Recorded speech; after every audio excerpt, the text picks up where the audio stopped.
Hello guys, good day. Welcome back to my YouTube channel. This is Boy Chinito and ako ang online tour guide niyo. So for today's video guys, punta kami ng City Hall ng Pasay guys. Magkuha kami ng police clearance at saka mayor's permit guys. So saan nga ba yung City Hall ng Pasay? So at saan ba sasakay at anong sasakyan papunta doon?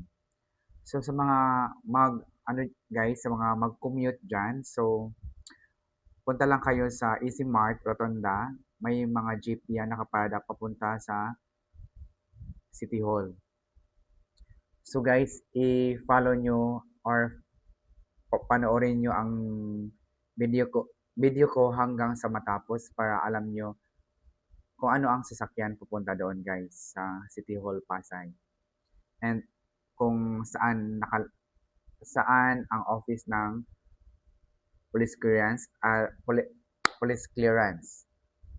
at kung ano ang first gagawin. So first guys, magbabayad kayo doon sa office, sa City Hall, sa loob. So nandyan na sa video lahat guys. So panoorin nyo hanggang sa matapos para alam nyo kung anong gagawin nyo guys. So sa mga bago dyan, so please subscribe my YouTube channel, Boy Chinut TV, para updated kayo sa mga videos na i-upload ko.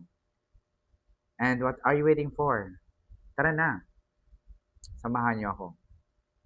Tara! We're going to City Hall.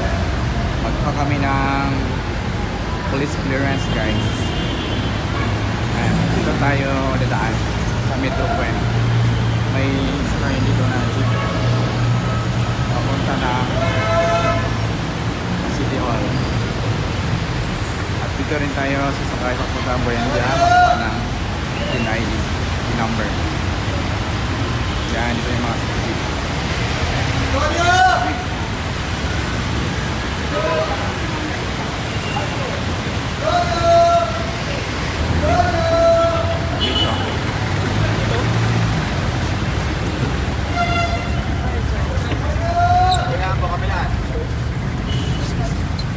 Bakit po? Ayan. City Hall ng Pasay. Tuwa na.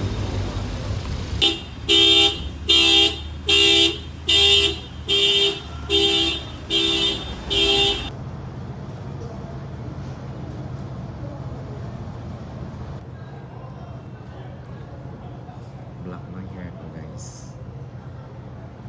Kasi color na.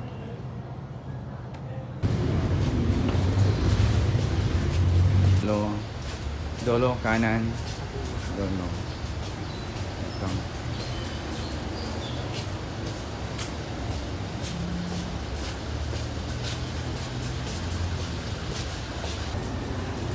Police clearance dito. Ito kayo guys punta. Ito yun. Taan mo.